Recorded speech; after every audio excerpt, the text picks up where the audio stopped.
couple, yeah. Hi, everyone. I can't be trusted with the technology. It's not running well. Will be another minute. But yeah, nothing. CA office. Oh.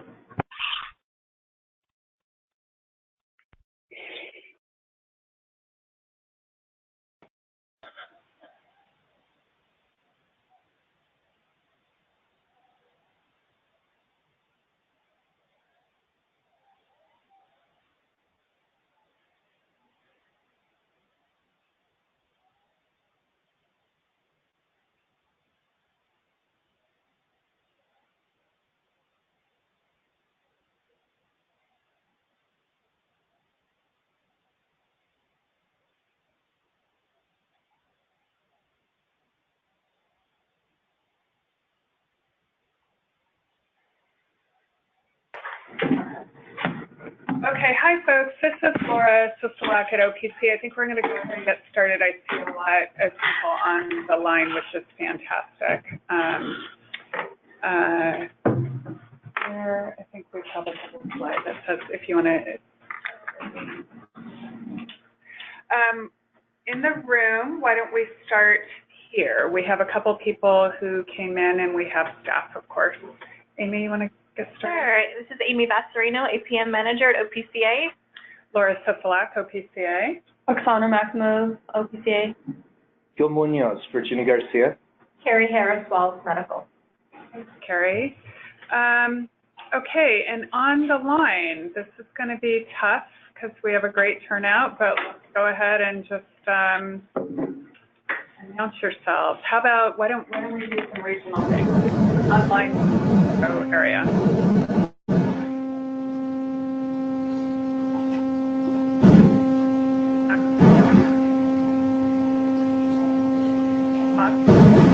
Yes, this is Bob Edwards, Northwest Tennessee. Okay, thanks, Bob. Others from Metro? Lisa Willis from Lane County. Thanks, Lisa.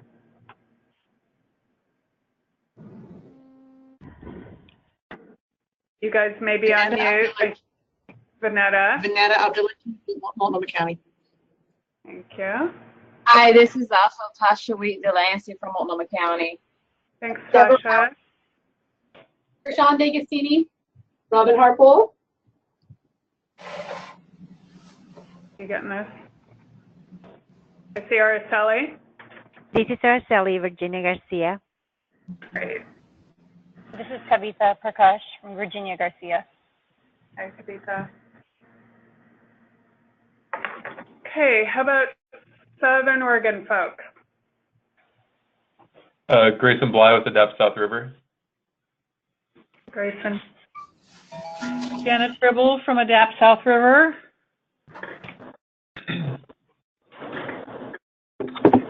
This is William from Rogue Community Health. William.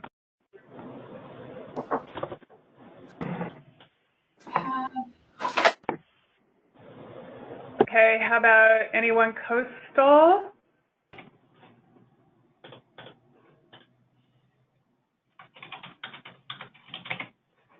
No. How about Eastern Oregon, other side? I see Mosaic folks. You may not consider yourself Eastern Oregon. I'm going pretty big. Big quadrants of the state. East of here. East of here. Hi there, this is Marshall, and Carly's also in the room with me from Mosaic. Thanks, Marshall. Anyone else I missed? This is Steinberger from OHU Family Medicine at Scappoose. Oh, yeah. Not quite coast, not quite metro. Thanks, Stein. Okay. Thank you all again for joining. I think it's an important conversation, and we're going to start by I don't do well with this. Yeah, usually works a lot better. Okay, so let me run quickly through our agenda, and then I'm going to turn it over to Amy to recap our November meeting, which is where this conversation really started at our APCM leadership meeting. And we were kind of, we had a packed agenda and unable to fully reach a decision about how to move forward with these total cost reports that the state is preparing. So we'll have a little recap of that conversation in November. I'm going to sort of talk about our goal for today, what we want to accomplish in our time together. And then Krista's going to kind of, before we really get into trying to make some decisions about why we want to look at this data and who should be doing so and what our process will look like. I really wanted Krista to walk through what this template report looks like from OHA. I think it's kind of hard to make decisions until you kind of know what we're talking about. So then we'll dig into the conversation about why we should consider looking at it and exactly what our process will be before we close. We have a meeting next Friday with our leadership gathering, and many of you present on this call will be involved as well, and so hoping that we can have kind of a clear recommendation for that group about our process. Any questions about our agenda?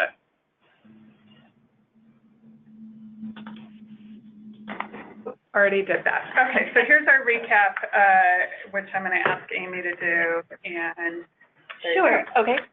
So we thought we'd start with a bit of review where this conversation has already been. And to do that, we need to start way back with the cost and utilization collaborative that we ran here at OPCA between June 2018 and January 2019. This involved health center staff from across our membership. It wasn't just APCM, but it was really a forum for everyone to explore the topics of cost and utilization through the sharing of best practices. We also involved a lot of partners, including OHA, and Pre-Manage was another big one that we heard from a lot.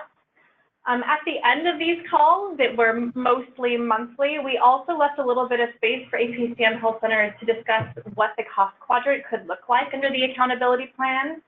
And it also laid a great foundation for what will become the cost quadrant work group. We really know now what's currently happening across the state, so we're better to have the conversation now that we know.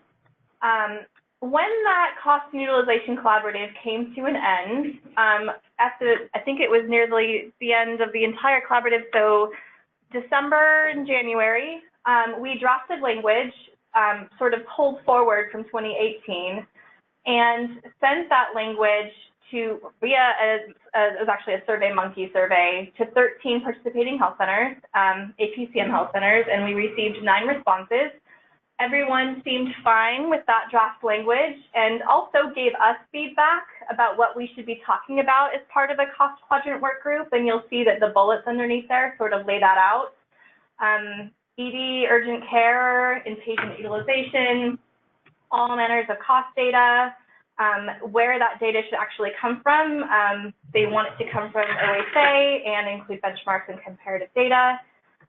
And they want us to assess what clinics are currently getting from their CCOs. And we did ask for this feedback as part of the survey, so we were very happy to get some detailed information about what health center staff were looking for. So based on that and the fact that we didn't hear any concerns about this language, we actually took that to the November Leadership Committee meeting, and hopefully this will look familiar to you because this was the language that was voted on at that meeting. In 2019, clinics and OHA will participate in a work group that aims to clearly define what data to track in the areas of cost utilization and determine how health centers will access such data. While it was, I believe, unanimously approved, we did acknowledge that there is more work to do in order to have these conversations, which brings us to today. Any questions about that quick look back?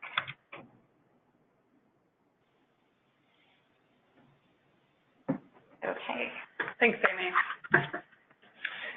So as Amy noted, we approved that language and we started a conversation about sort of, so how should we kind of jump into this data, and had shared a template, which we'll turn to momentarily, that the state has been working on around a cost or utilization report that they think they can produce periodically, not sure yet how often, but that they think they can periodically produce, showing cost, a number of those cost and utilization elements we talked about.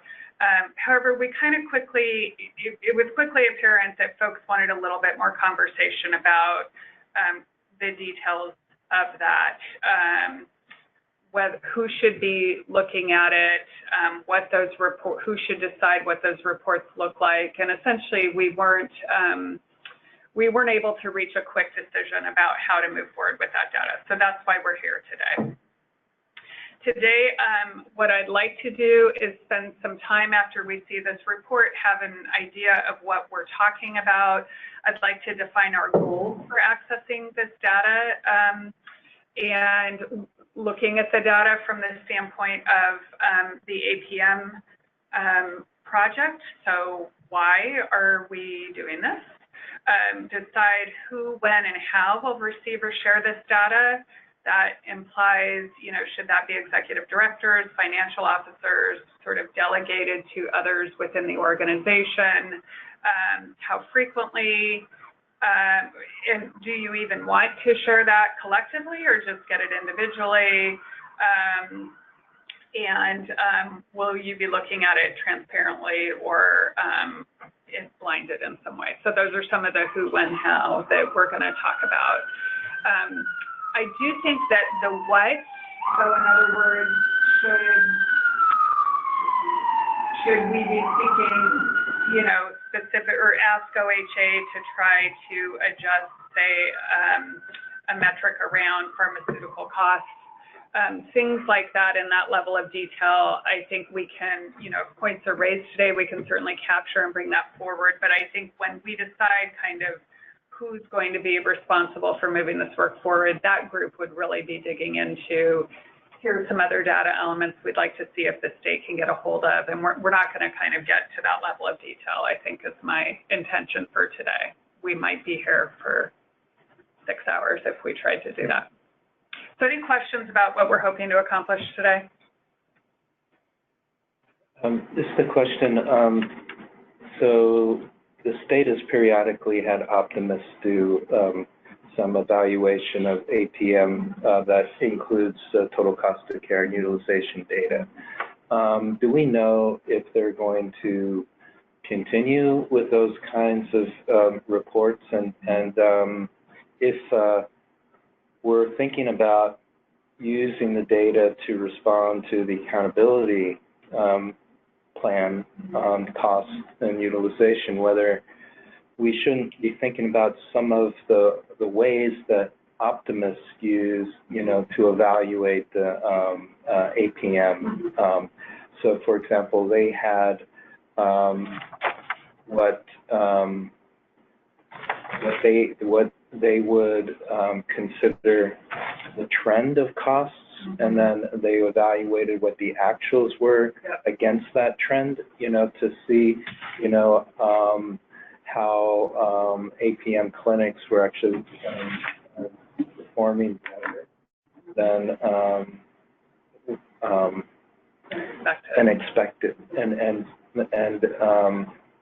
that kind of evaluation look and that methodology might be good for us to think about how we incorporate that into the use of this data. It's a great point, Jill. To your question specifically about whether the state intends to repeat that, I'm actually not certain. I know that they have sort of an ongoing contract with Optimus, is my understanding. Well, I shouldn't say ongoing, I don't know for how long, but that they do a lot of different work with them, ours being just kind of one example of some of their cost analysis or kind of evaluation work that they've been doing. And so where this falls in their line of priorities to repeat, I'm not sure. We haven't checked in recently around that. We certainly can. But I know there are a lot of different demands for kind of their limited resources with that contract. Regardless, I think your point about is there a way with whatever we do get from the state to kind of continue thinking in those terms, I think might be really helpful. I'm going to see, Amy, do you have anything to add to? No, I have not heard any updates either. Other questions from folks on the phone about what we hope to accomplish today? Okay, then I'm going to turn it over to Krista, who's going to walk us through. I think it is really challenging to have this discussion completely theoretically until we kind of know what sorts of data we're looking at. So I've asked Krista to kind of walk through what Jamal had provided as a template and kind of blinded some of this data so that you can see what we're aiming for here, or what I should say what they're aiming for. And I think that'll be part of our conversation. That, you know, as you all know, Jamal is fantastic and has a curious mind, and they are starting to look at this. So I think that's a really relevant point too. Yeah, excellent. Thank you. So I'm going to go ahead and kind of drive this and show some of the different tabs. And then I'll provide a little bit of an overview of what we know these tabs look like and what type of data OHA is pulling and displaying on this. And then following up, I know we have a slide that just talks about our own reflections thinking about this work. One of those reflections up front is that it might be helpful to have someone from the OHA House of Analytics actually come and talk about the source and how they extracted this data and those different types of pieces. But I just wanted to call that up front in case there's some parts of this that we can't necessarily totally answer what the different variables are, where they came from, that we plan to have that in the future. So this first tab is the cost PMPM tab. I hope that you all had a chance to kind of dig through this prior to today's call, but if not, we'll dig into it a little bit further. So you'll see over here, this is essentially a drop-down box. You can't actually do anything because this is just a template, but know that the version that OHA was working on would let you pull through and look at, okay, what is the member month, the total cost and cost PMPM for this health center in these different categories. So you'd be able to click on dental and actually get an idea across the different quarters what the PMPM is for these different types of services. And then similarly, down at the bottom is a claims description. So these are really like these top ones are kind of like your major cost of care buckets. And then these are down to the specific claim level, which you can figure out some of them like inpatient rehab, maternity, and then there's some where we'd have to sort out with OHA what the different costs are essentially, but just know that there's the high level total cost of care broken down by clinics over here, and then down at the claims level is also an area where you can drill down. And then down here at the bottom, they were playing kind of like with a graph that would allow health centers to look at the cost PMPM for these different categories over time and then compare themselves to each other and then look and see, like, is it trending up, is it trending down, and just kind of toggle and play with this different data. So this next tab is essentially similar, except for it's more at the what are called Oregon Health Grouper categories, which are the different categories for claims. So again, this is like a drop box over here where you'd be able to toggle and select the quarter, and then you'd be able to select the clinic name that you want to do some comparison. And then the CCO, so this one, we'd have to ask them, but I think this allows you to toggle between, like, you know, if you are a clinic that has multiple CCOs, you know, Virginia Garcia, you guys are an example where, you know, there was Yamhill, and then for some of the other ones you have HealthShare, you'd be able to like toggle through and see what are your claims for Yamhill CCO, and then switch and see like what are your claims for HealthShare to be able to drill down more at that level. And then you'll see, so there's again the different Oregon Health Groupers is what they're called, and then the cost PMPM. And then the unduplicated recipient, I think, is individual claims, if I do recall. It's based on unduplicated members.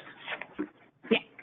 Question on so the total cost is it the total cost as reported by the CCO, or is it the total cost Oh, yeah. that OHA has inclusive of the APM payments? That's a good question. If Not I had sure. to guess, this data is pulled from claims and therefore would probably not include APM payments, but that's something important to verify. I could be wrong, but it seems like these are all very claims-based, and you don't obviously have a corresponding claim for your APM payment, but good question. And then similarly, like open card, if they're not attributed to a CCO, I wonder if that would be included in this total cost, but. Yeah, I wonder if they have that like as an alternative to CCO. Yeah, I don't know. That's a good question. Is this also outpatient ER visits? The first one was outpatient ER visits. Yeah, so these are some of the. Yeah. Okay. So this is total. So the first tab was just outpatient ER. So our patients that went to the ER for some reason, and this is total cost, everything they've paid. This is more. Because it says claim description, outpatient ER claims up at the top. That's the heading up there. Oh, claim description. I think that might have just been a screenshot, and then we had that pulled. It's more. And so it is all of the claims, all of the health center's claims. I think the first thing you'd be looking at would be all of them. Yeah. And you could go on the claim and see and drill down that's what I think we understand about it. Really, there's similar data in both of these tabs. So this is really that high-level snapshot where you can look at your total cost across all categories by selecting these different toggles, which essentially are these different categories rolled up and bucketed into one category, like dental. So really the data.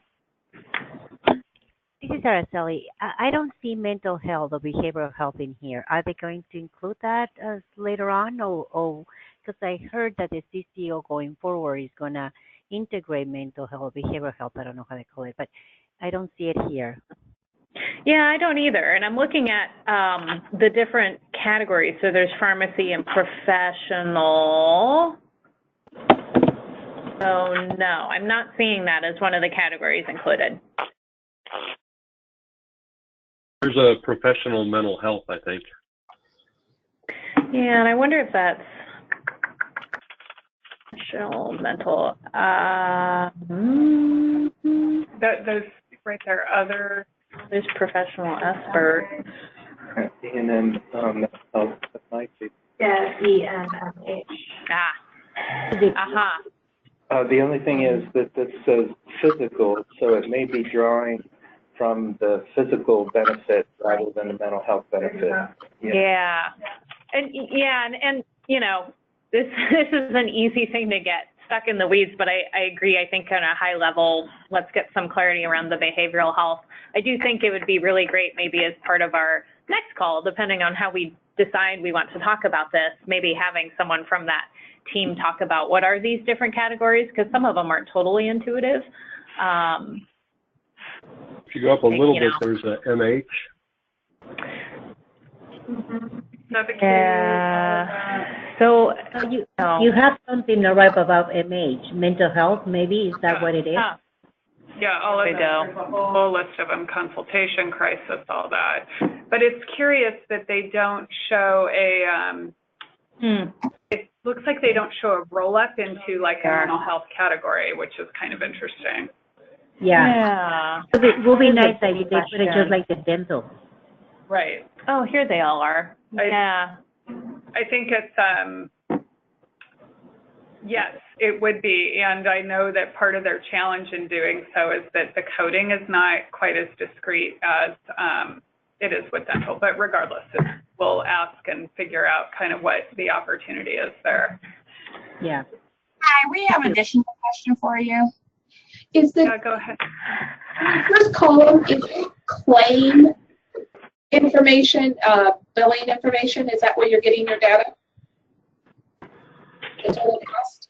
That's our understanding. Again, this is a template report from OHA, and we believe it's based on their claims data, correct? Yeah, the total cost is based on billing costs, not necessarily reimbursed. Right. Yeah. I think that's correct. Yep. I believe so, yeah. Let me see if there's any additional information. And did I understand correctly that this would just be the patients that are on our list? Yes, I think so.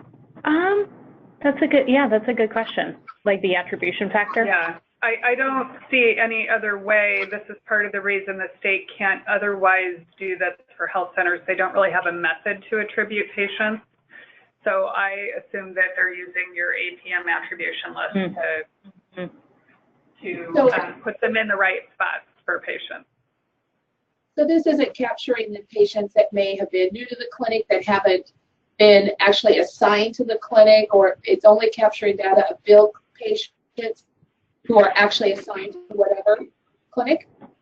I think it would be to be as clear as I can, the patients on your APM roster at a given point in time that you were paid for by OHA, unrelated to your managed care list.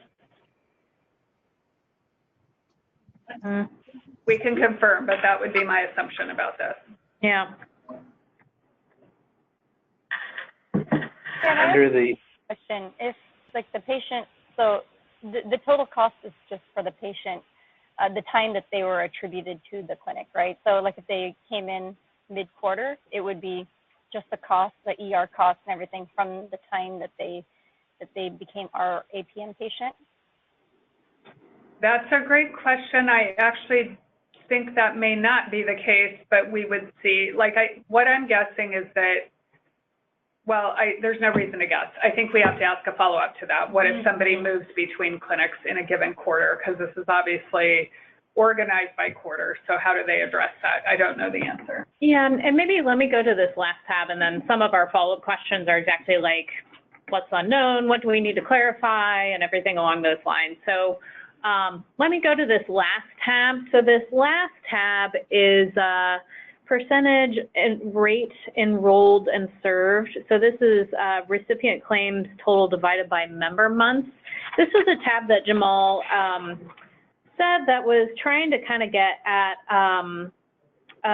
utilization rate, and he wasn't totally sure if this would be a useful tab anyways. So it's essentially the number of claims and then the member months. So to try and get an idea about like how many services are patients for these particular health centers like utilizing. So like if these were, you know, examples of 2 health centers, you can see there's more claims for this one, and then member months are slightly different. And so this was just kind of a tab that they were kind of playing around with in terms of calculating like an overall utilization. Yeah, like, you know, across health centers, who's utilizing services both within and external to the health center the most. But there, it's just counting claims, not making any distinction between inpatient claim or primary care claim or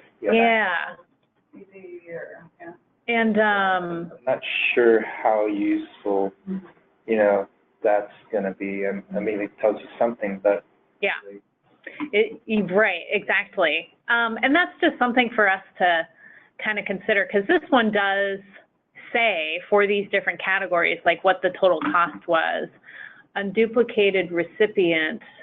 I guess my point is that it looks like it might be possible for OHA to drill down to that level potentially, to where maybe there's a little toggle box over here where you can actually figure out what's the roll up of the claims, the member months, the utilization, and then be able to toggle by the different categories. So that's just one thing that, you know, as we're talking through it, it looks like that might be possible.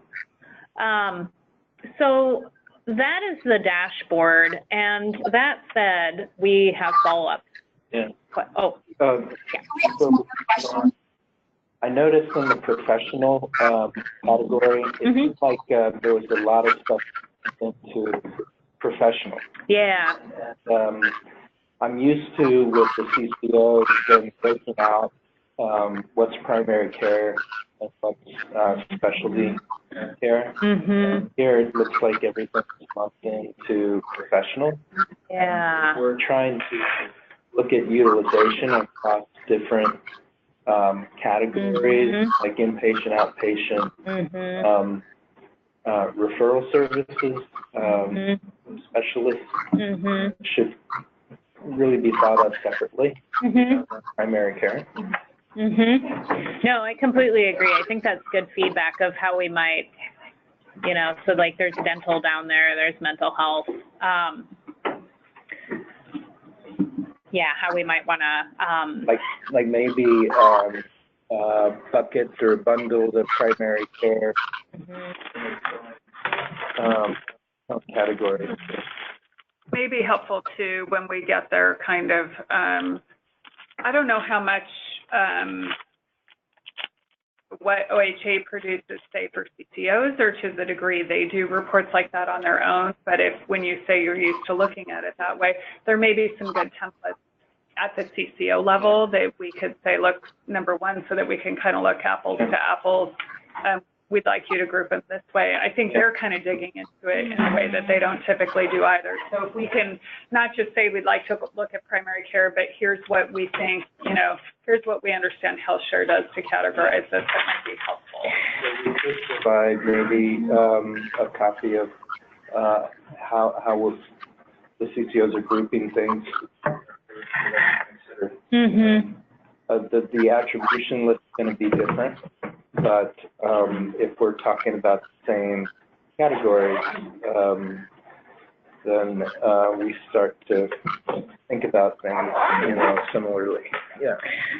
Similarly, I wonder, so I imagine some of these claims would have been for services delivered within the clinic and then some external to the clinic, I would imagine. Sure. So would there be, I'm just thinking with some of these, like, I don't know, would there be benefit in differentiating if a claim was generated within the clinic versus an external partner if it's in the same category? Well, your codes and your place of service will determine that. You can easily pull out all your information out by the type of code and the place of. Yeah. It would easily determine those. May I ask about your total column and your total claim value? Does that take into account everything that was billed, or does it only look at uniqueness of each bill?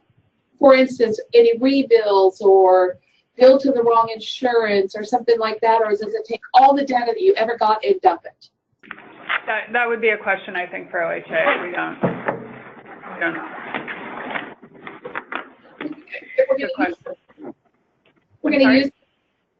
If we're going to use this data, should the data be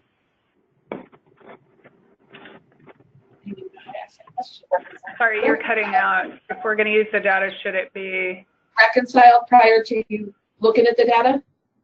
I'm just reconciled. Can the data be reconciled to make sure that it's not duplicated because it feels inflated? Okay. I'm sorry, can you describe that a little bit more? I'm not sure I know what you mean, just so that I can communicate that effectively. When you pull all raw data, when it's based on claim data, and you're just pulling that data and you're not going through and making sure that, is this a rebill? Was this billed to the wrong CBO? Was this billed to was it billed correctly the first time? Did you pull it out the second time, et cetera? I don't know if that makes any sense. Okay, I got you now. Thanks. Yeah. Yeah, we'll ask about that. So, yeah, here's the snapshot, and, you know, it does sound like we all have some good questions. I just wanted to share kind of our first impressions looking at the data. So, you know, it provides an at-a-glance summary of costs for each category. The dashboard does allow clinics to compare and contrast total costs for each category service in their own practice and to other clinics. That said, like when you look at the data, it can be kind of limited in terms of the utility where if you don't know the health center, you can't like figure out, let's go to like, you know, why one health center might have higher claims costs for a particular category more than another if you don't know who the health center is, because then you can't talk about contracting, you can't talk about patient demographics, you can't really talk about much when it's all totally blinded. Was just one thing that we were kind of thinking as we went through this. But that said, even if shared transparently, it still might be difficult to discern the meaning of the data and until we like understand what are these different categories, and then also maybe even have the right people in the room. I'm just thinking like, you know, and that would be another point of discussion for this group. You know, if your category, if you have high costs in a particular category that has to do with a particular service that you refer out to, you know, who would know that? Like, is it your medical director, your CFOs? You know, because it gets down at that operations level where it's the work happening within the clinic. So that was just one thing that I was thinking about it. Even if we just have this data shared transparently across each health center, you know, there's a lot of the conversation of who should be viewing this data and contributing to that conversation from like an operations standpoint.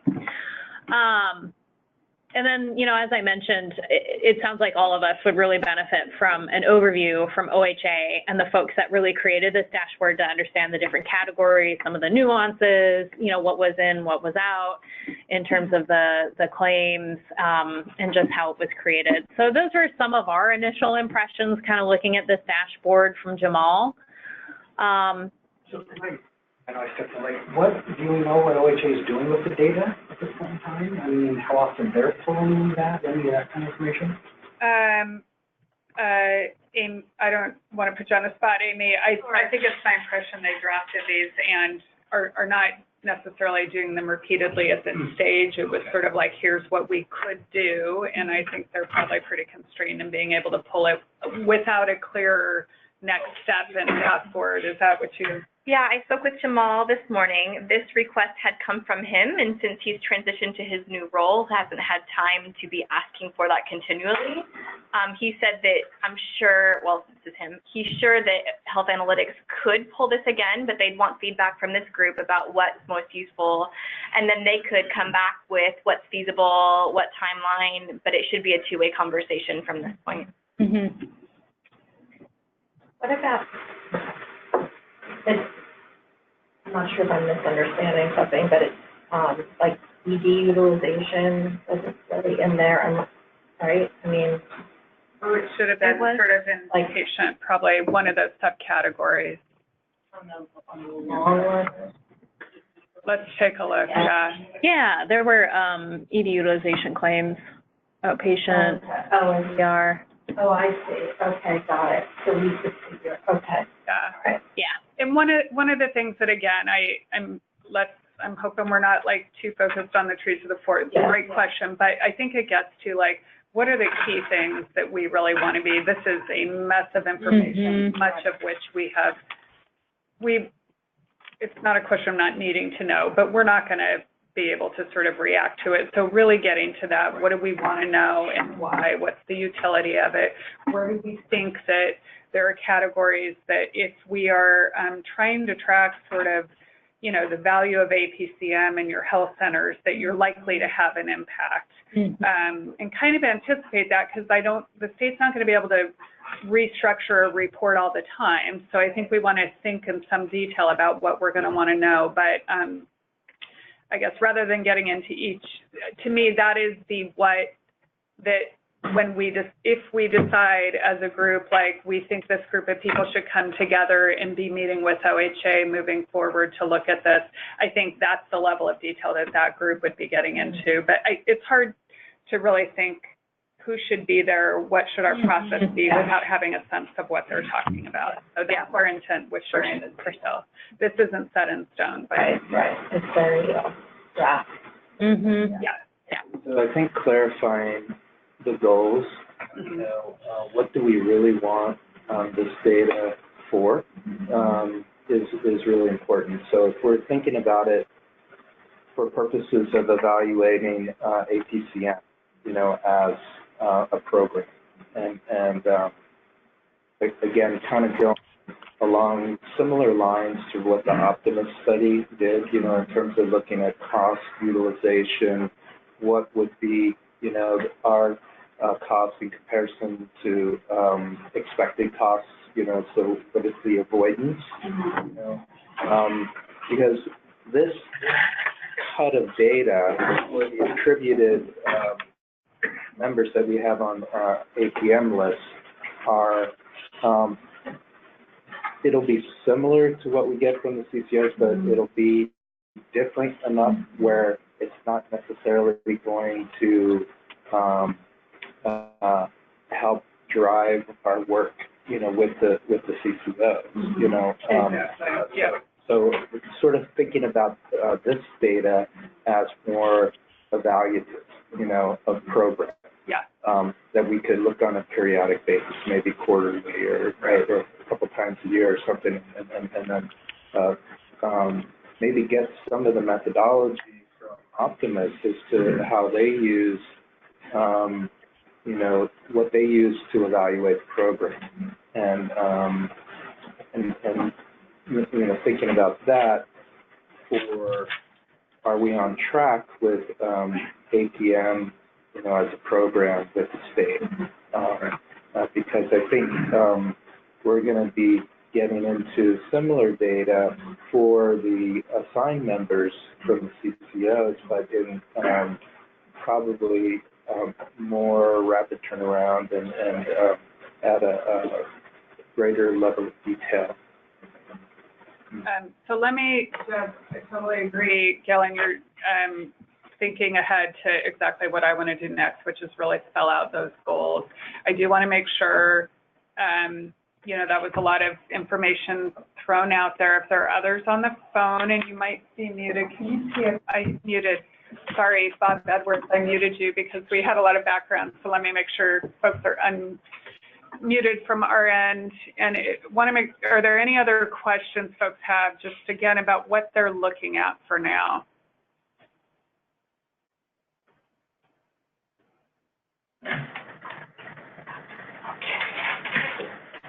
Okay.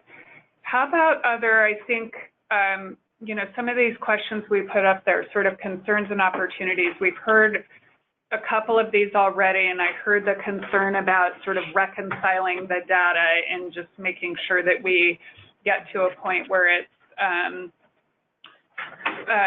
we feel confident that to the degree possible, it's, we can trust what we're looking at as a reflection of utilization and or costs. What other kind of concerns or thoughts do you guys have before we jump into that goal discussion? Well, there's some utilization targets, that the CCOs have, with respect to ED utilization and stuff.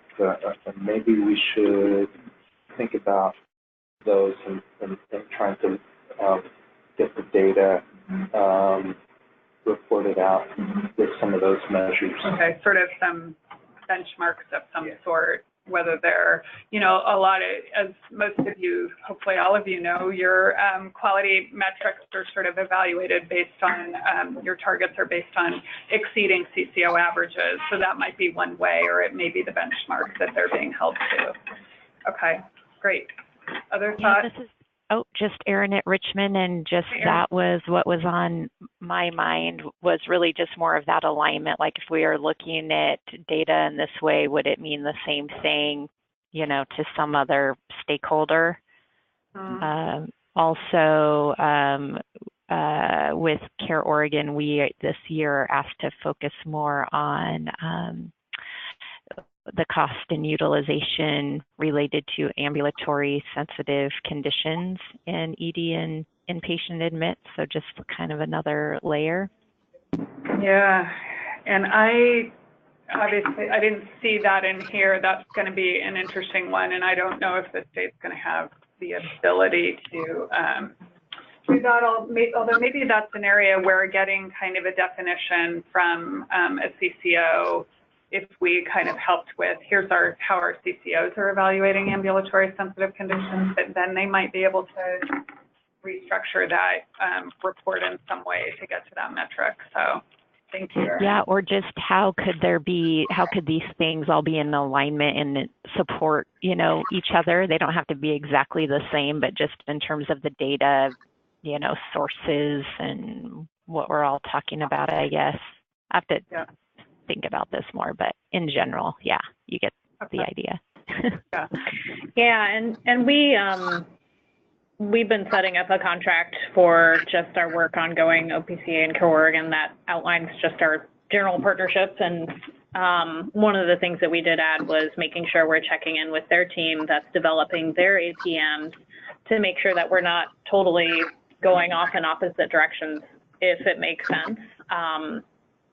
So I guess I just wanted to share that for those that contract with CareOregon or the 4 different CCOs that we're being intentional about making sure we're sharing kind of what we're discussing. So. Oh, this is William. Go ahead, William. Oh. Yeah, I had just a couple comments on the actual template. I think a total to benchmark comparison might be a good thing to add to that, so that when we're looking at these, either on that or I'm looking at the graph particularly, we have a sense of where that looks.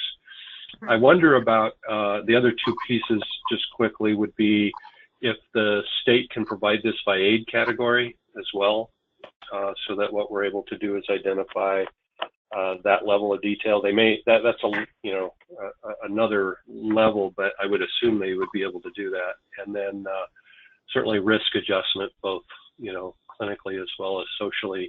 If we're getting raw information, I know the CCOs are going to be risk adjusting. I know CareOregon does that now, so that might be something for us to think about. Do you know if they have integrated that at all? I doubt it into this for now. No. Okay. What? The first category was what did you say? A category? By aid. Okay. Aid. Oh, did you say age or aid? Age category, eligibility category. Is age of interest too, potentially? I would think age is kind of the social pieces. There's a lot that we care about that they don't have, like health status and stuff. But I don't know how much traction other organizations have gotten outside of that, which is around the race message, which is part of the state. But I think it would be good for us to be able to have that, to ask about that, because I think that is one of the more what actually the practice we don't have. I'd love to know how we're doing in this population. This data doesn't correlate with what DHS captures on SNAP and stuff. I don't think so. That has that data. Yeah. So, yeah. And it has the same questions. Hello. Well. Yeah. Hi, sorry, Tasha, go ahead. Yeah, I'm sorry, guys. I can barely hear. Someone was just speaking, and it was so choppy. If the presenters can repeat what someone else was saying just prior to that, I could not make out any of that. I think that was Did you hear Vanetta about race ethnicity data, if possible? No, I couldn't. Okay. Copy. I couldn't make sorry, Tasha. I'm not close to Mike, but I'll speak up because other people might not have heard. And it seems like we're having some network challenges because it was breaking up a lot when I was in the office. All I was saying is that I think it would be helpful for us if we also were able to get data around race and ethnicity and segment it in that way. And that my contention is that FQHCs would be able to positively differentiate ourselves from other practices. Because I suspect that those folks are doing better in our system, maybe completely wrong, but we'd have to look at it to see. And then go ahead, Blaine. Oh, just when you mentioned the race and ethnicity, Vanetta, that I know DHS captures that information in the system, and so I didn't know if there was a cross correlation with this data so we could actually integrate that in. I didn't think we could, but I was just curious. So, yeah, I think, again, so this is coming, I think we know this is coming from claims data. That alone isn't going to reflect that. However, they're cross-matching in some way with your APM attribution list. So I think the question would be, is there a way through your, this is not patient level data coming back to you. So if you knew patient by patient, which I don't think they probably can produce, if you knew, you could then do that sort of, but anyway, we'll have to think more about whether that's possible. So that's where the benefit, where if they were to provide feed of data to, say, Ocean or something that could run through Healthy Planet, and then you could do a lot of things in terms of your demographics and stuff that's in the EHR as well as in claims. Right. Yeah. So go ahead. I have just a clarifying question, and it may have been asked before. This is Debbie Powers from Multnomah County. How are we planning to use this data? Who's our audience, and what are we planning to use this data for? Debbie, perfect segue into our goals. We're about to move into that. It's not determined. Again, this is sort of the states come to us with sort of the opportunity, I would describe it as, to get reports of this nature. And I think it's up to us to think about what we would want to use it for, what's the potential value. And so we're going to move into that right now. If there are any other sort of key areas of concern or challenge that folks want to raise about the data explicitly. And the only other thing I'll say, I think all of these really great points, questions, opportunities to maybe ask for slightly different versions of the data, and we're going to have to be mindful that this is a partnership with OHA. They're probably both not going to be able to change the reports very frequently and have some limitations, both resource-wise and just technically on their end. So we can ask for everything we hope for, and there's probably some limitations to that. I just want to, I know you all are familiar, and just to put that in your head. And Laura, so is the way that they're thinking about it that they would periodically produce these kinds of reports and then send them over to us? So, or is it that we would be getting the data to do the reporting ourselves? Or, so I'll turn to these guys on that. What's your understanding? I mean, as far as I know, it was at the level of producing, and then I know Jamal had initially talked about we would set a collective target around that, the 5% cost, but that's different. I think that we've been promised the ability to get dashboards, but I don't think we'd get the raw data. Oh, yeah, got it. Go ahead. So actually, just alluding to that a little bit, Jamal had been working with the team to see if maybe they could get a tab that was added around the top 10 utilizers by cost for each health center, but know that the OHA, House of Analytics, communicated that they have PHI concerns and restrictions.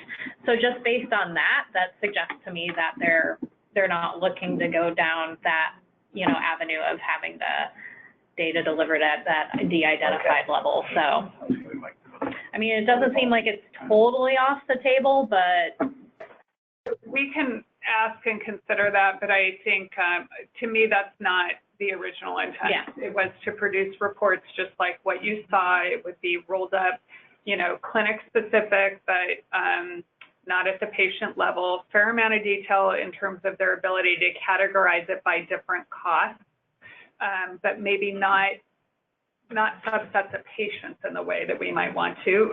But let's see. And certainly the aid category seems possible. I know, a lot of those things may be possible, but I think what we're talking about, at least as our starting point, is not a feed of data, but reports coming in. Understood. I'm speaking more loudly now. Yeah. And is there anybody on the phone from Central City Concern? No. All right. Oh, they're not APM. Well, I'm going to channel them. Okay.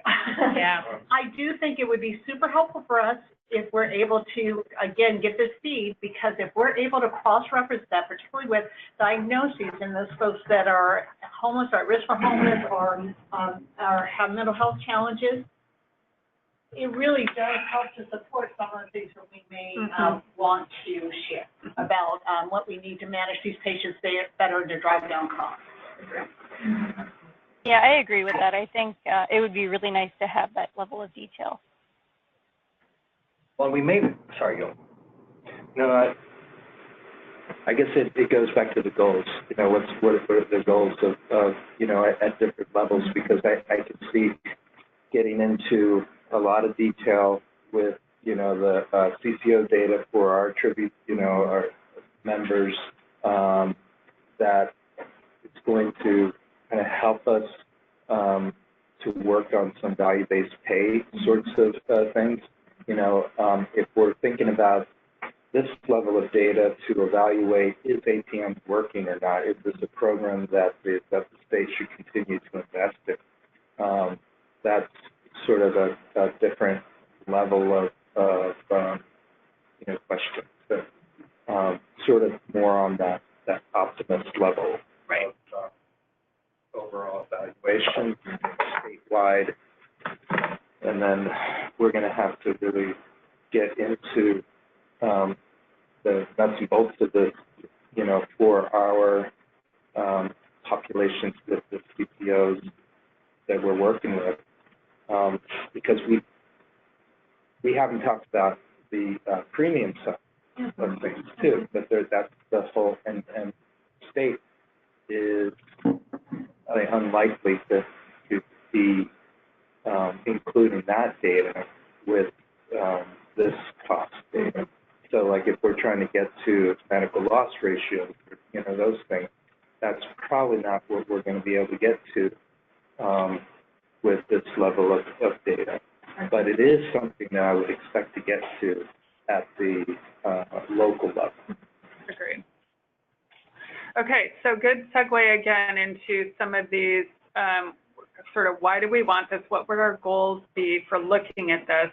Let me remind you, you know, Netta's question made me realize, let's double check everyone understands. We're talking about APCM reports about getting data on behalf of APM patients directly from OHA.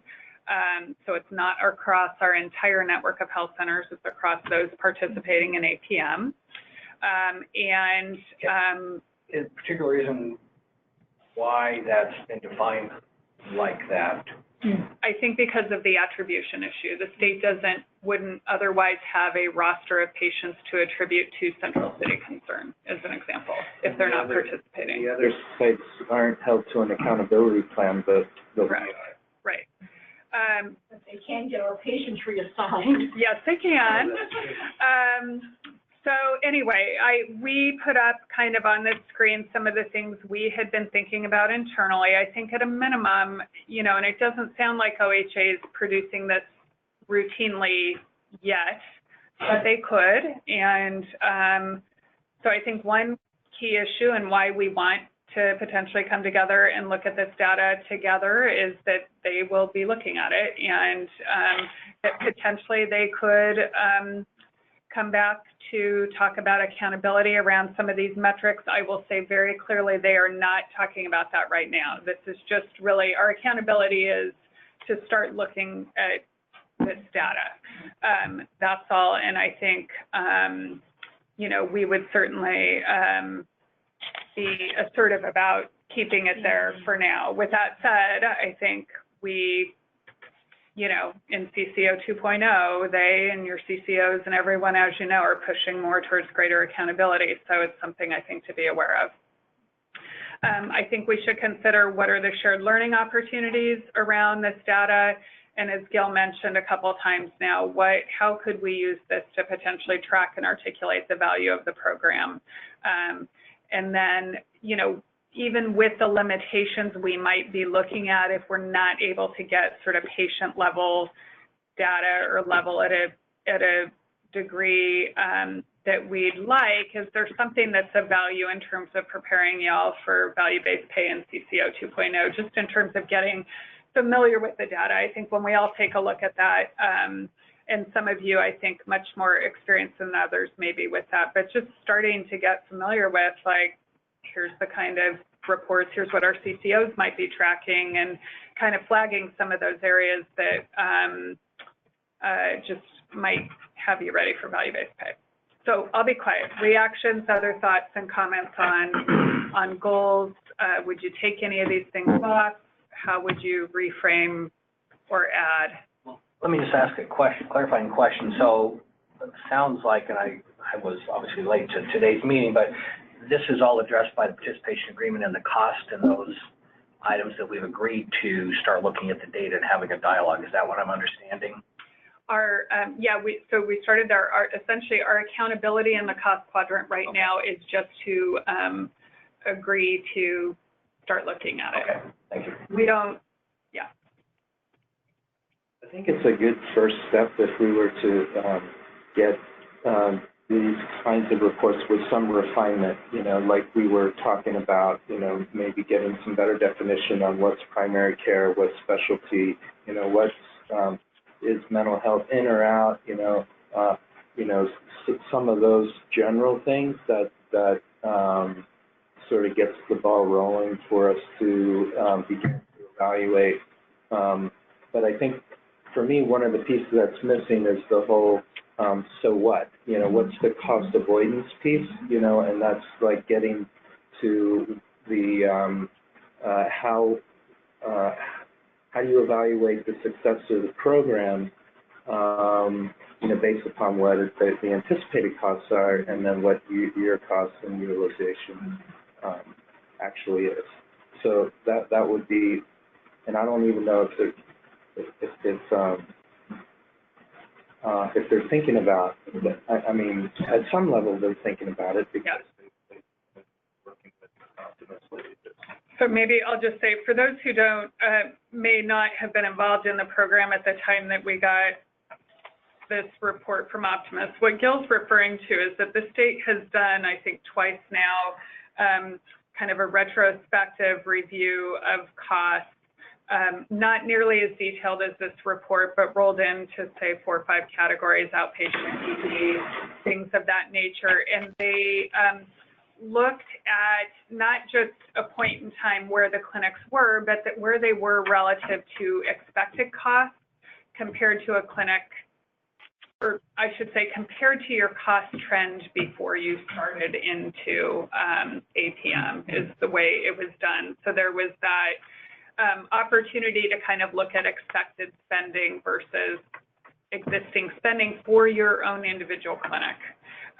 So I think that's a good question, something to ask about in terms of whether that can be replicated, or just, I don't know how complicated that is to kind of just say, here's generally what your trend line would have been, so that you can always have an eye to that. I could see, and then alternatively, we talked about some other potential benchmarks. So, be it CCO averages or, be it relative to the state's goals. Someone alluded to that, the spending caps that the CCOs are under, reducing costs, keeping cost growth at 3.4%.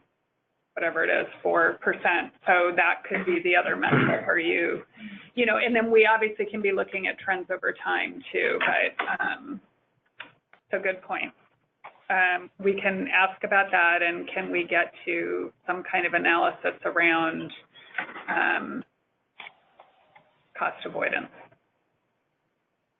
And that's global cost avoidance, right? Not just us. Right. Correct, for total cost. Yeah. Which is what Optimus did also. They were looking at total cost. Yep. But, as subsequent steps, thinking about how do you connect this more with the demographic data, or social determinants data. I think those are some really interesting questions, that the state may be interested in. Yep. But it's a little bit beyond just looking at cost and utilization, but if we're thinking about this in terms of peer learning and learning with OHA as a partner, those are some of the things that could come up with really evaluating the success of this program with special populations. Yeah, it's hard to bring meaning to the data without looking at it in the context of the demographics and the social determinants, I think. Mm-hmm. It's just hard to, and then for us to try to make decisions based on that data, you can't just, you really need that picture painted for you with the demographics and social determinants, I think. As best I can. I guess the question was, did I agree? And I think that's true. And I think one of the things we're trying to do here is try to figure out what's that middle way, because we're going to have, if you picture a whole 360 degrees of a circle, we probably have, 100 degrees that we can actually see, and the majority of that circle we can't see. So we're going to have to take our best stab at it. But I think a win, and I don't know how to say this in a technical way, but if we are able with this data to better pinpoint, and I made myself a note to go back and read the Optimist report really carefully, so don't be calling me out, Laura Black. But if we can actually use this data to better articulate what we actually drive and influence as far as cost avoidance and or good health outcomes, that would be a win. And that's going to be a little bit of guesswork, because I think that the system, the whole healthcare system, is really designed to keep us a little bit in the dark around what we're actually influencing, because people lose when we get that. So I think in some ways we need to ask for it, because I think it's a political statement, but I actually am not optimistic that they really want us to drive that cost, because I think there's some other political drivers. That's way more info. But if we're able to articulate what we actually do to change that, and then the data can support it, that'd be great. And I don't know what exactly that would look like, except to test the things that we talk about to see if the data lines up with that. Correct. I'm also, so keep going, but as I'm hearing people talk, I'm wondering about thinking about kind of a short-term and a longer-term goals, thinking about like that issue of getting to patient demographics and kind of patient-level data maybe being a longer-term goal. I think that it's possible we're not going to be able to start there, but it seems like there could be some value in what I'm hearing Vanetta say is maybe spending some time looking at other, the prior Optimist report and other things to kind of say, here's what we think that even the rolled up data might show in terms of the value of APCM. Here are the particular indicators we want to make sure we can look at. I don't know what ED utilization and, if we can get to inpatient, ambulatory sensitive inpatient, things of that nature, and kind of try to frame like, what do we think that value equation looks like, and can we start looking at that, and then talk with OHA about the longer term and how we might get to more of a data feed that would provide that demographic window that we think would really make it even more useful. And I think we're aligned with them on the cost savings piece, which I think we can talk about that. Yes. They may be able to help us. As they say, cost avoidance, because they don't see the money, right? It's already paid to the CCOs. That's their concern. But other thoughts hey, about Laura? goals? Yeah, go ahead. Yeah, I'm thinking, this William, I'm wondering if there's a pathway towards using this to give the state a reason to approve a research project at OCHN. And what I'm wondering about is that they are in need of an understanding of how their policies are impacting CCOs or impacting the population. And so what's occurring to me is that, our goal is to, get as much data down to the patient level as we possibly can. And their goal is, as well as drive down costs, relatively speaking, in appropriate areas. And so I'm just wondering, is they don't have visibility necessarily on what's going on with the CCOs at that level either. And I wonder if there's a win-win here opportunity where by APCM clinics engaging in a research project that gives them that detailed level and comparing it with the state's data based on what they've got, if there might be an opportunity here. Well, you might want to make sure I'm understanding you. Are you suggesting not necessarily in lieu of kind of pursuing the reports that the state might provide, but that in looking at those, there might, and to bridge to that opportunity to potentially get patient level data, that we might kind of use it as a lever to say, here's a way we could dig in deeper for those clinics that are also OCHIN members through a research question. And, I just want to be mindful that increasingly as we add clinics to APCM, it's only a proportion of our members. But so I certainly would, I think, not suggest doing that in lieu of sort of the routine data reports that we might get in the conversations around articulating the value collectively of APM, but that could be kind of a drill down through that all payer, all claims kind of access that OCHIN may have to do a research study. Did I follow you? Yeah, I wasn't thinking in lieu of either, but I was thinking that the more we look at this, the more we're going to want more detailed information, and the state's not going to be able to provide that in a timely manner, where we could kind of cut a lot of time out of the process if we were to use it as a research project that allowed them to get information on a more detailed level, and us to get more information as well within the context of driving cost and utilization. Yeah, this is Nick. I would definitely second that, support that. I think we're going to want to know a lot more than the state can show us, and so we can offer the state the opportunity to let OCHIN do some data analysis for us. And that'll also allow us to validate what the state is showing us.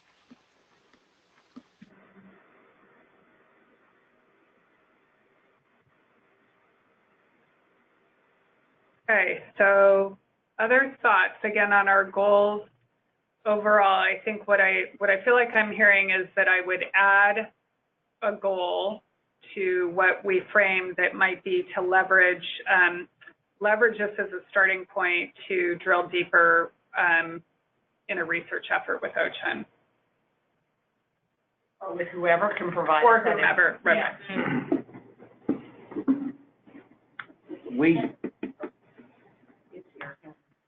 We had a conversation about all payer, all claims data already, and OCHIN has that. It's just not shareable, right? So, I mean, the data feed is happening. I think that's back to your point, unless I'm mistaken. I think I understand they have had sort of dumps of data. I don't know that they have a routine feed. Okay. Or if they do, they're unable to access it. But it's sequestered, it's quarantined. Right.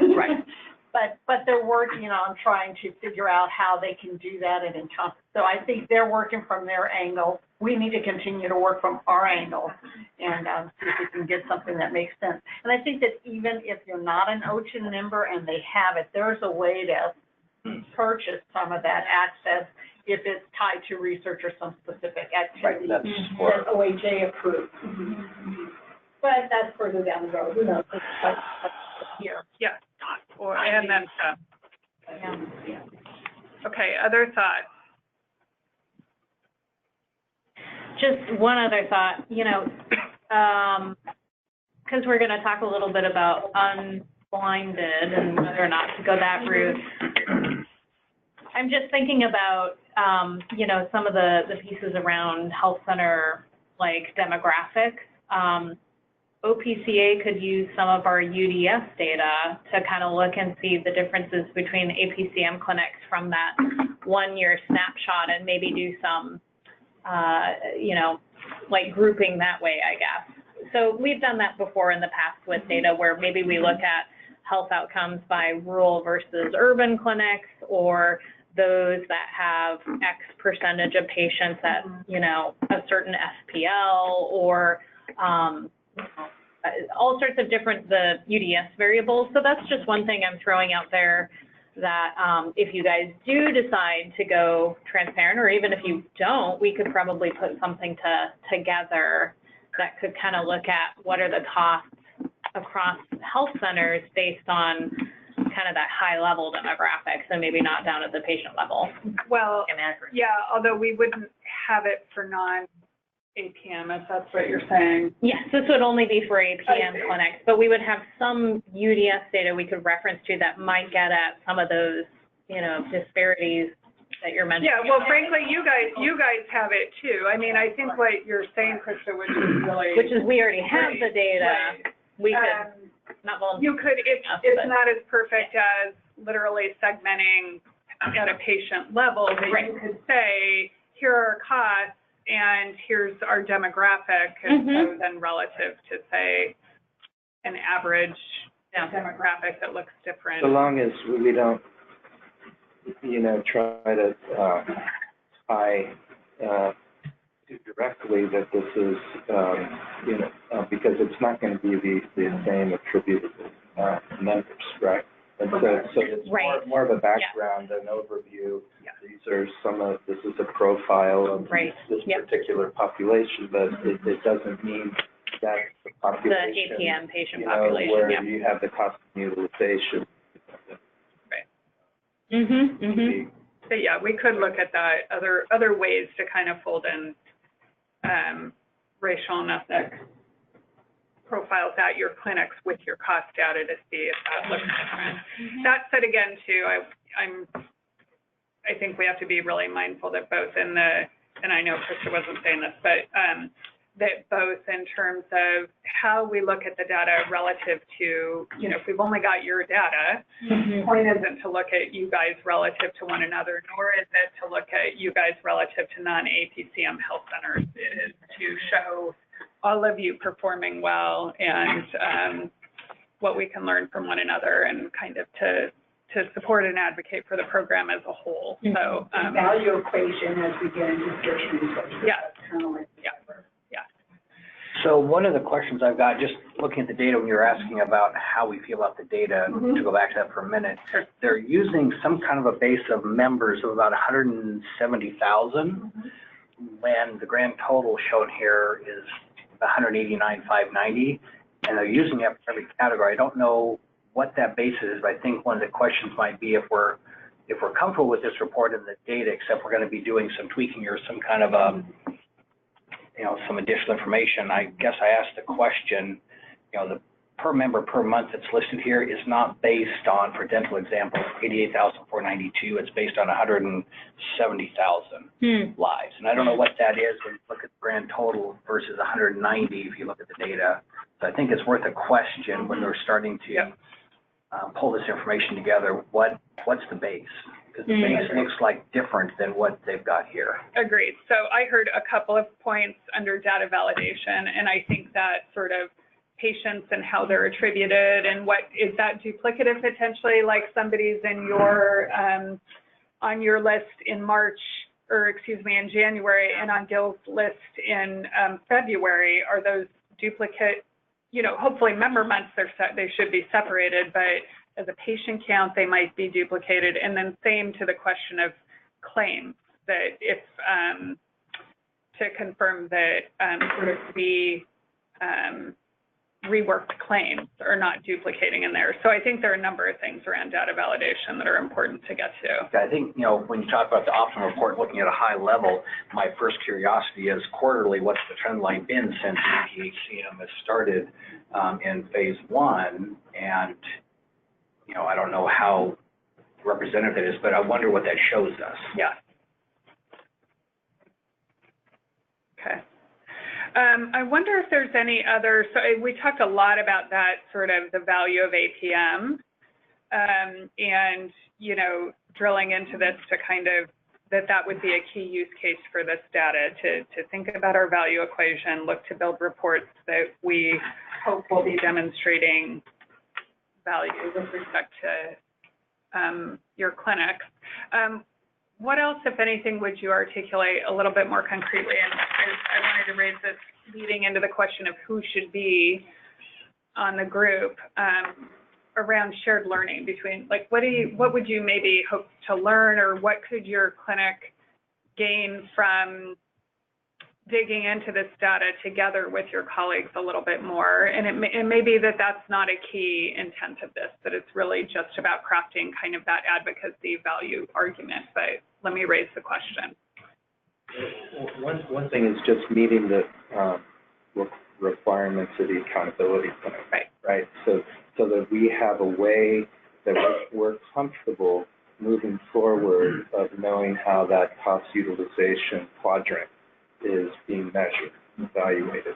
So I think that just like with the clinical data or the other quadrants, you know, we have to be comfortable with, we've got an established way of evaluating how APM's going. And then, you know, from there, it's like the sky's the limit on, you know, what sorts of pure learning or, you know, research projects or things that, you know, we could do, you know, with this, particularly if we can get at the next level of demographic and EHR, social determinants kind of data, but that's going to, I think, require a different approach than what the state is suggesting right now. Any other this is William. Go ahead, William.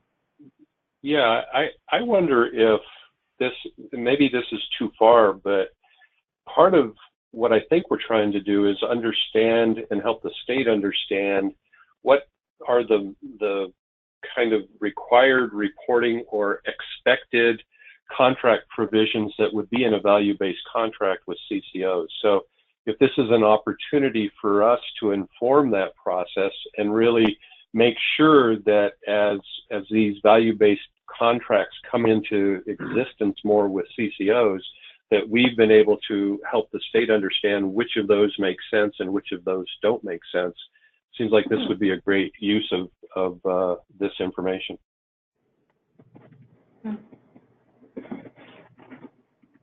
Remembering another thing now that we're thinking about it is because this is claims data, this is not pulling the care step data, right? Which is another huge part of APM that we don't want to forget about. And I think Optimus was integrating some of that care step data into their report. As far as I know, I haven't heard anything different. So, you know, we shouldn't lose track of that as part of this overall evaluation. Great point. And the state could even, I mean, we have that, and or the state could in some way potentially, I'm not going to put words in their mouth, this is going to be kind of a navigation negotiation with them in terms of their resources to be able to craft these reports. But theoretically, they have that data for the same quarterly period. They could in some way line that up as well. Again, it wouldn't be at the patient level, but here's your number by category. Okay, why don't we move on? I think, you know, I don't want perfect to be the enemy of the good. I'm not coming up with a goal statement, but it sounds to me like we're relatively on the same page about the use for this. I think I'm hearing accountability and articulating our value really is kind of the primary, most critical needs, and shared learning, maybe a little bit secondary, and kind of the building blocks for both preparing for value-based pay and then this potential kind of research opportunity of kind of essentially using this to leverage even deeper data. Free the data. Yes, free the data. Okay, that's fun. So here's the question that I think, tried to start with last time, and that's why we didn't get very far. Who should be meeting around this data? I'm just going to start with the who.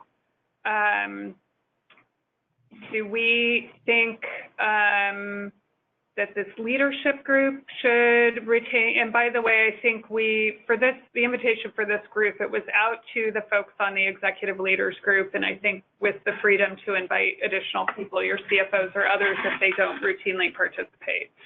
But I'm curious about the thoughts of who should be in charge of kind of at least the first steps around this process, getting to a revised report potentially, and meeting with and talking with OHA about what that looks like. Being mindful of your time, all the things we ask of you, is this something you think, much like we did with our quality quadrant, that you can either choose to be on it yourself or have the clinic sort of identify somebody else in their organization to participate in a cost quadrant work group. Could be quality improvement folks, could be others. Those are my questions.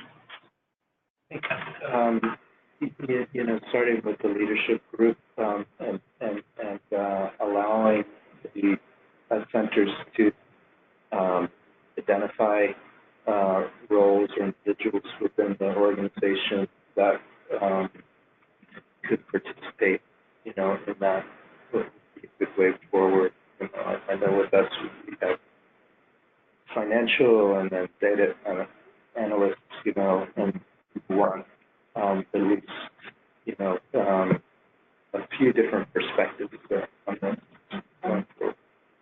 So I'm hearing leadership group, but open to additional. So am I hearing you say too, I just want people to think about this, like an additional meeting for that leadership group, I guess is what I'm asking, because I think it would be a challenge if you're talking about, I think sort of just having, digging into the data in this way at our leadership meetings when we have a number of things on our agenda, I think would be a challenge. Oh, yeah, no, probably. Other thoughts on the who? This is Vanetta. What Gil has suggested makes sense to me. In my mind, I'm picturing almost like a Gantt chart or a project plan, and so I don't think it's one answer. I think it depends on the steps along the way. So if OPC was able to formulate a bit of a timeline and what needs to happen, as it relates to how we want to form what the messages are to OHA, how we want to approach it and which strategies, that's when I think we need the leadership group. We may want to have the second look with some of the data people, the CFO, the quality type folks, the operational people, helping us to formulate what that will be, and then it kind of coming back. So I would see, leadership, kind of executive leadership toward the beginning, like what we're doing now. Maybe there'll be some work group activities somewhere in between, and then we'll bring in the leadership again to say, here's what we're finding. Here's what we think the policy direction is going to be. Are you in alignment with that, and what's our best strategy for connecting with OHA? I think OHA comes and goes depending on what we're working on, because primarily it's a data thing, but there's a significant policy direction and strategy. So, and when we first even started talking about APCM, we really had to have that executive leadership weighing in. So let's put together at least a project plan for next year, like what do we need to do each quarter or whatever, and then we can bring people to it based on their expertise.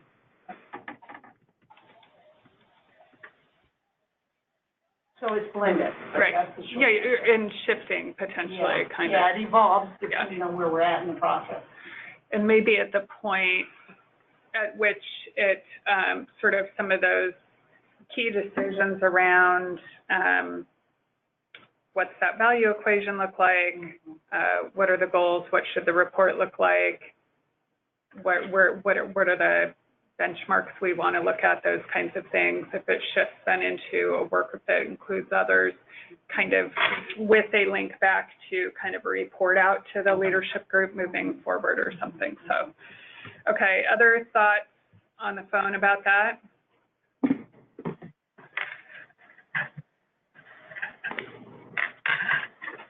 Oh, this is William. I like the direction we're going. I still am trying to figure out how to incorporate the peer networks into this process in my own thinking.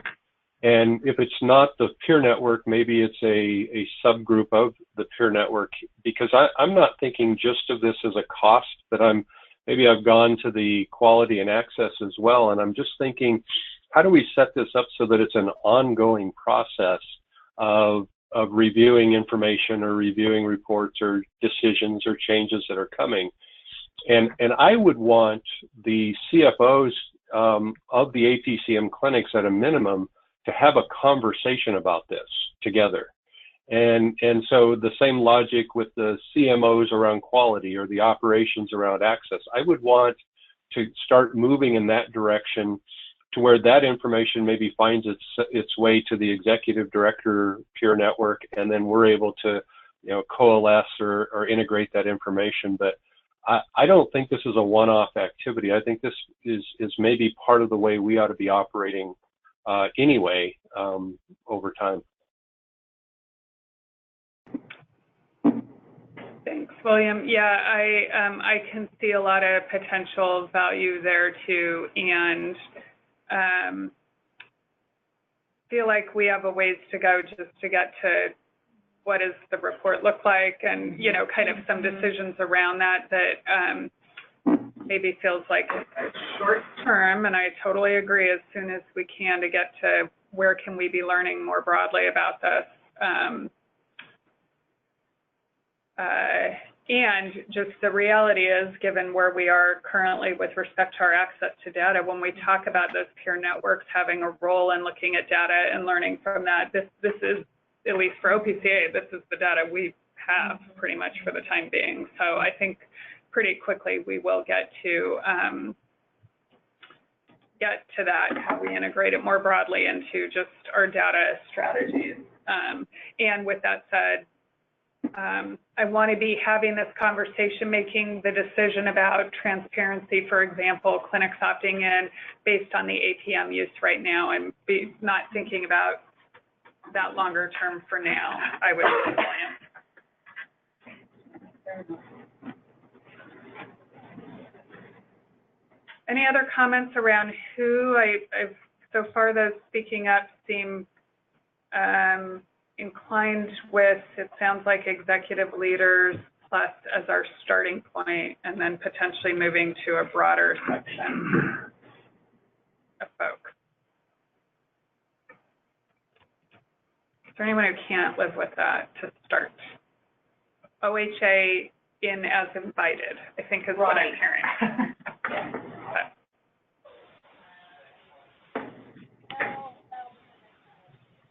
Of course, the usefulness, for the peer network and all that will also depend greatly on how frequently, we get the data. Right. It's going to be once or twice a year sort of thing, or if it's monthly or quarterly. I think the way the report's framed, it looks like we could potentially get to quarterly, but I don't want to put words in the mouth of OHA again, because I don't know how much effort on their end, like, are they setting up a system and then they're just generating reports easily, or does it take a fair amount of effort each time they run a report? I don't know. Okay. Let's end with how frequently, but let's go to how we're viewing the data. What do folks feel like about so again, for APCM to start, if we move to taking this data elsewhere, like the peer networks or a broader audience, we'll revisit how that would be shared. But for the APM sort of learning and what have you, how do we feel about transparency? And for folks who may not understand, the unified decision, this is OPC's and the state's, frankly, self-preservation. So I think we have to decide, we're all going to say my data, my clinic name is attached to my data or not, and decide as a group. We could eventually switch it potentially, but to say these 3 clinics are identified, these 4 aren't, is really challenging to track everyone's individual decisions around that, who authorizes it. So I'm asking to get to a group decision on transparency. So either we're in or we're not, right? Because it's difficult if say, well, we're going to share our data, but we don't want to identify, but everybody else is. Right. So I think that, so I think there's 2 questions. One, do you want to look at unblinded data or not? And then number 2, can a clinic opt out? And if they opt out, which seems obvious to me, they could opt out and not be there at all. But then there's a question, if they opt out, I've heard some people, you may or may not say this, just a clinic chooses not to, but folks are ready otherwise to be transparent. And, I don't care if you come in and help contribute to the conversation, and others may say, no, if you opt out, you're not at the table for that meeting. So those are kind of 2 separate decisions, I think. Well, we have some opting in already for some of the data we've looked at previously. Do we want to review what that's quality data transparently, correct? Yeah, essentially the dashboards is the quality care steps, and then there's the what you would have earned under PCM. So do we have anybody opting out currently under that, or is that all transparent and fully visible? We do have 1 site. Okay. Is that us? No. I just wonder where we're at with that discussion. If that's close to getting us to where we're still all in, then maybe we're close to. So that's in and transparent, correct? Almost all in and transparent. That's where we are. Yeah, if you're in, you're transparent. And to provide some context, part of the reason why we, at least, internally we've had this, and I think for OHA it's the same. It's really hard to be like, this one's blinded, this one's not, et cetera. And then, so that's part of the reason why we're encouraging you guys to have either an opt-in or an opt-out, because from a data perspective, it's really difficult. So it seems like we've got two different, functions that we're working on here, because one is the accountability plan, right? So if my agreement with OHA is, between OHA and our health center, and as part of that, there's an accountability plan. So I'd want to be able to have the data to support the accountability plan, the cost utilization quadrant, and then, but that's maybe a little bit separate from, peer learning. Now there is a within the agreement a expectation that we are going to be engaged in peer learning, around the APCM. But, that's almost taking it a separate, another level, is if we want to be totally transparent with our clinics data, learning how we're managing our populations on cost and utilization. That's all well and good, which may be separate in a way from meeting the accountability plan. So it seems like there's, and I could see a health center say, well, I need to have, this data for the accountability plan, but I'm not so sure I want to, put all my data out and have it with everybody else's, for the peer learning thing.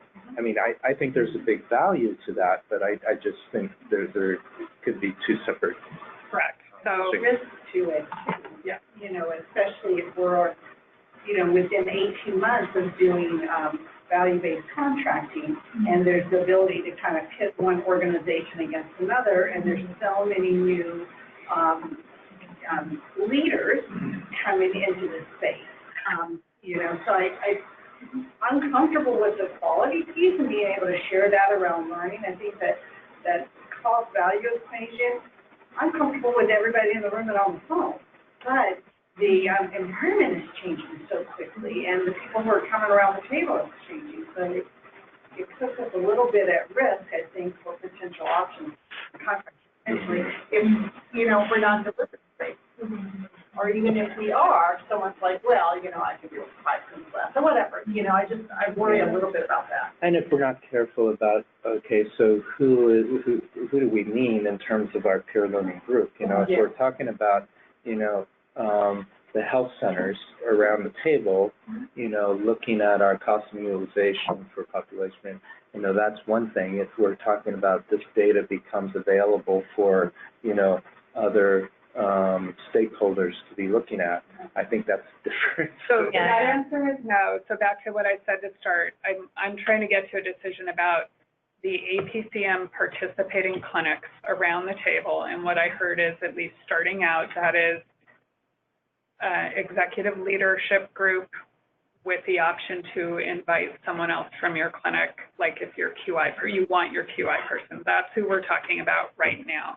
I totally agree. I think we would revisit. We would not use the data, share the data in any other way.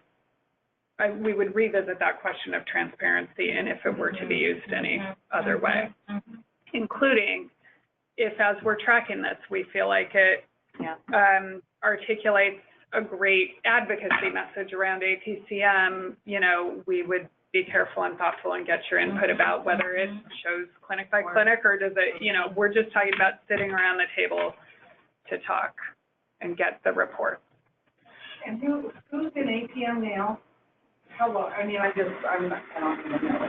There are 16 SQ8Cs and 1 RHC to boost. And then 2 more joining in July. Who are the 2 that are on? That are onboarding right now. In July, yeah. Waterfall and Adept South River.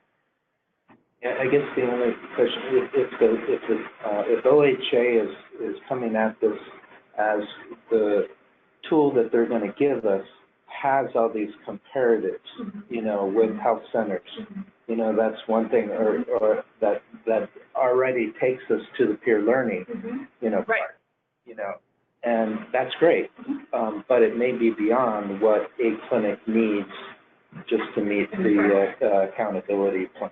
I agree, and I think they can get to that. That's the way that report looked, would be, but it could also say Health Center 1 through 16. What I'm saying is, do you want it to say Virginia Garcia, so that if there's something you're digging into, you want to say, hey, yeah, look at, we had this initiative around, I don't know what, pharmaceutical utilization, and look at how over the last 3 quarters this changed. That's my question, is are we naming clinics? Well, my inclination is yes. I mean, for purposes of, again, for learning, you know, and because that's going to be our fastest way to improve, is if we can see how, you know, different organizations are working, and it, you know, it's kind of like with the quality data. You know, if we take that step and say, okay, we're going to put this out here, and then that helps the whole group improve faster than if we, you know, just learned it on our own stuff. Gil, other people, you would agree? Yeah, I agree. I think that for the purposes of learning and this APCM group of leaders, I think it's really important that we are willing to be transparent so that we can not just learn from each other, but also know when, you know, this clinic is doing this, but they're very different from us. You know, being able to make those distinctions, or this clinic is just like us, very similar to us, and they're doing this well. I think it just facilitates learning so much more. But I agree, I think that, you know, as far as external, that would be a whole different thing. But for this group, I think it's important that we do that. I can support sharing, and I do feel strongly about having really tight agreements on when and how we share, and then not going outside of the group. And I like what you said about revisiting when that environment changes.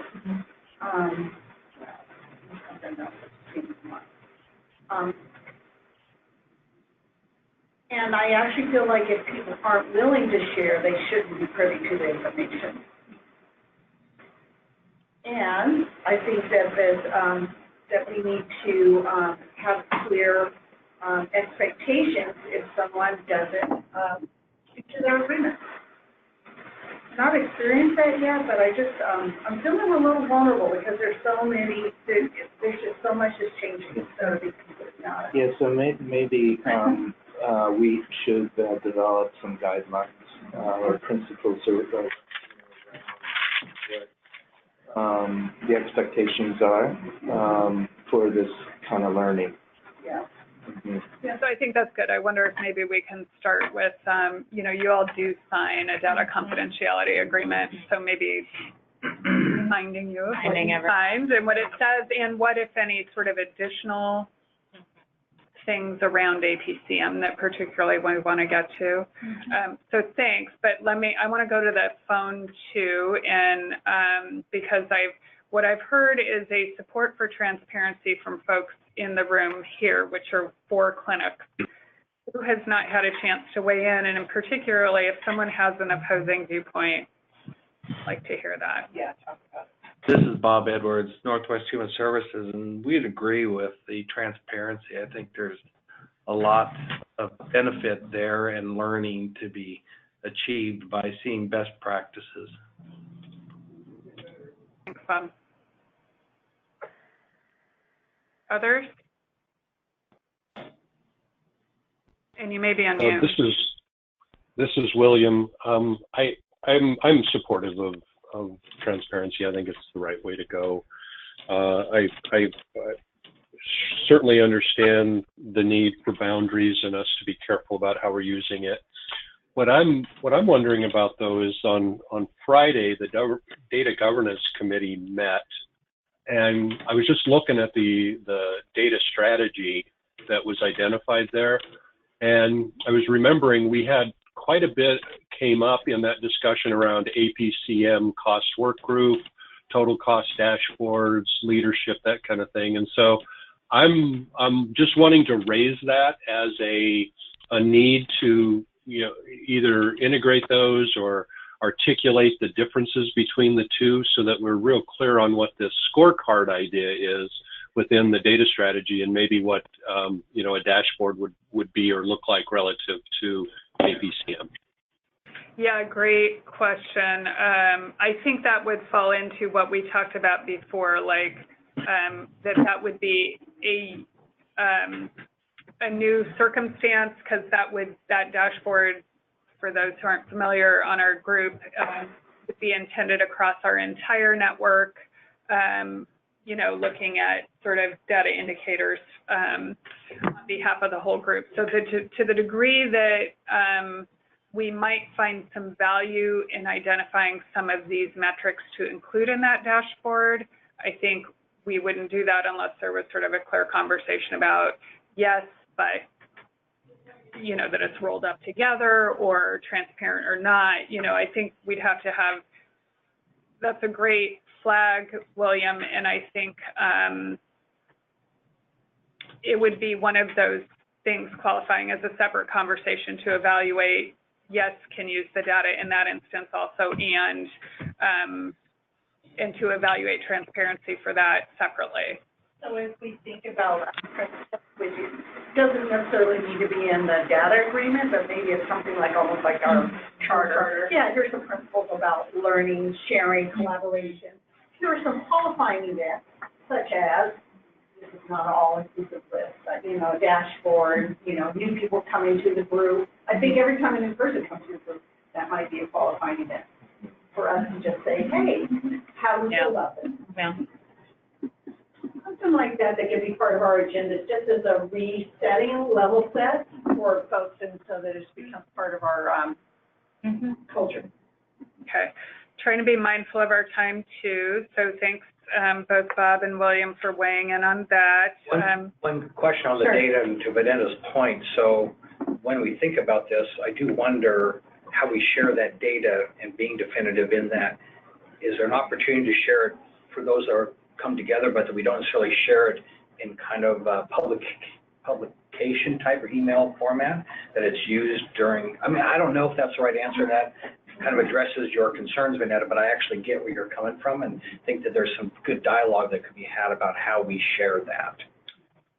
I'm hesitant that not everybody can participate necessarily in the meeting, so that may exclude some individuals at a time that can't see the data, but you know, I'm just saying, one of the ways to attend to that is that the data is shared by OPCA, you know, kind of on the screen during a discussion, but we don't necessarily share it where it's portable. Right. I don't know if that helps or not, but that's something to think about. Yeah, I could see that essentially folks, in terms of how the state shares the data, that it would, and I'm sure this is the case, that they would only send you their report. And then that, I think what I'm hearing is that in what we would share and learn to together, that was sort of live on screen and not necessarily distributed. Possibly, yeah. Okay. Yeah, and I think it's the data's so dense that we almost need to have it in our hands to kind of digest. So I won't be that anal retentive, although I love the thought of it. Okay. But I think that defeats the purpose. I mean, there does have to be a little bit of trust. Yeah. Okay. Well, I'm going to put that out there as a TBD. Yeah. Want to, and again, thinking about time, others on the call who haven't had a chance to speak up about, let's just at this point, this issue of transparency for the APM network learning. This is Lisa from Lane County. We would support being transparent with our data. This is Marshall from Mosaic. We would also support transparency around the data. This is Nick from Winding Waters. We would support transparency as well.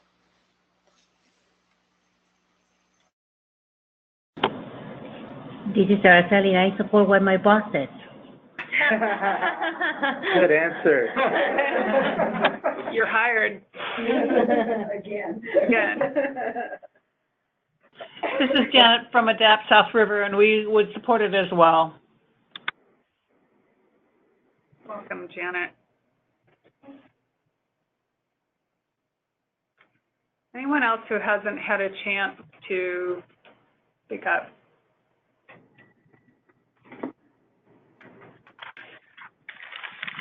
Okay, so here's what, first of all, let me be clear. I think this is, I'm hearing a very strong recommendation from this group that I think our processes, that this becomes a recommendation to the leadership group next Friday when you all are meeting, and that we will literally vote on these agreements.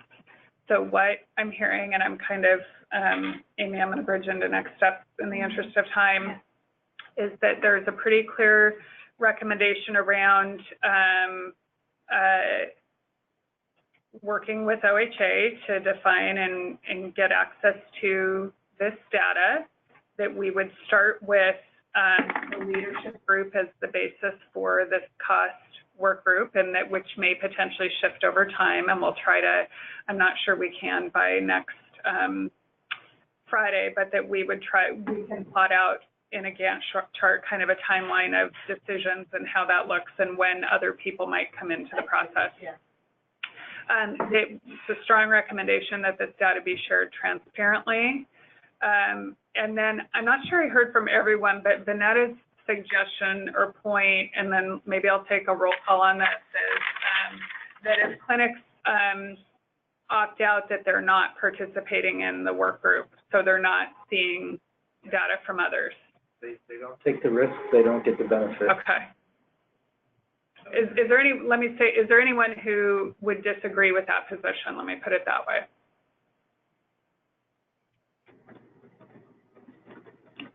Okay. All right, so those seem pretty clear. We didn't get to frequency, and to be frank, some of that's going to really be guided by OHA's availability too, and their ability to generate reports. So I think maybe what we will do as the next step is we're going to frame, obviously, this is a recommendation for next Friday in terms of what we do, articulate the goals, and then I think we'll try to maybe suggest coming at sort of next steps. So maybe a first meeting with OHA to really explain some of those many questions that came up. We'll kind of articulate, at least for the next quarter, maybe what our next steps are. Does that make sense to folks? Yeah. Anything else for the good of the order? Something I forgot, or? Laura, you said next Friday. Is it not March 15th, the leadership meeting? That is next Friday. That's next. Yeah, not this coming. A week from Friday. Yeah. Yeah, the 15th. Yes, it's welcome to March. Yep. Right. No, I was just thinking of other reports formats, you know, ambulatory sensitive CCO reports. Do you want us to send you those?